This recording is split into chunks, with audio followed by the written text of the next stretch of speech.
Now, don't mind the weeds. This is our Hakoon tulips. They're a Darwin hybrid, white. These were planted 4 years ago, and they are starting to look a little crowded. The spacing does look nice.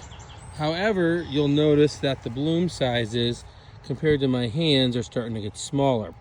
And this means it's a sign of overcrowding. We had 4 here, or 5 here to start with, and now we have a total of 1, 2, 3, 4, 5, 6, 7, 8, 9, 10, 11, 12, 13. So they have bred, and this is what tulips do. They breed, but every 3 or 4 years, for our Darwins, we have to go in and you have to dig them up.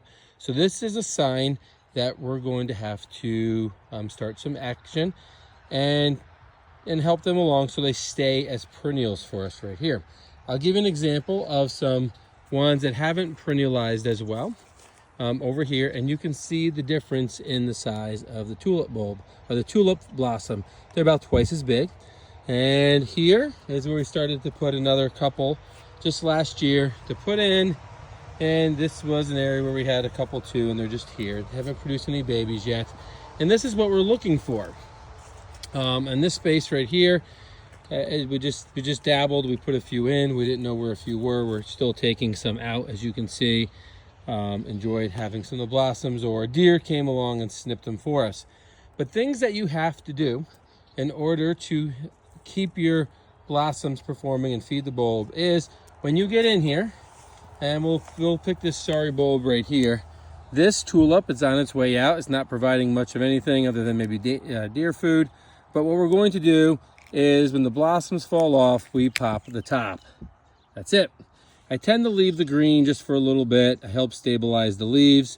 I don't weed whack them off by accident or pull them out. We know it's a tulip. Everyone here knows it's a tulip, so it stays. And what we want to do is these green leaves need to be yellow. We want them to be faded yellow, and then we know photosynthesis has stopped, and it's safe for us to lift our bulbs, separate the bulblets if we want. We won't do it here because there's just a couple, but we will do it over there. And this is how you get your perennials to come back strong every year for years to come. Now, not all tulips perennialize. Some tulips are one and done, and that's what they're designed to do. While others will continue to come back. A daffodil, on the other hand, you don't have to lift and divide the same way. You'll see these guys have clumped well. We put them in here, and on previous videos you have seen them, but we still will come through, and with this rain it really makes it obvious, and we start popping these guys off. You'll see they want to start forming a seed pod. We don't want that. We want the energy to go into the bulb. So what we're doing is, before they develop the seed pop, we just simply pop them right off, just like this. And we'll go around and clean these heads up because we want the energy put into the bulb. We want big, beautiful blooms.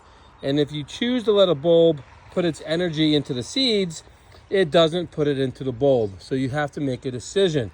If we were a hybridizer and we've cross-pollinated varieties, that would be a completely different story. But we don't do that with our tulips and daffodils. Maybe one day, but it's just not in the cards with our young children today. We spend our time doing that with some iris and some other fun creations in the garden. So anyhow, just to give you an example of what's going on in your garden and what to do with some tulips and daffodils, don't be afraid to pop the tops and get in there and help feed the bulb.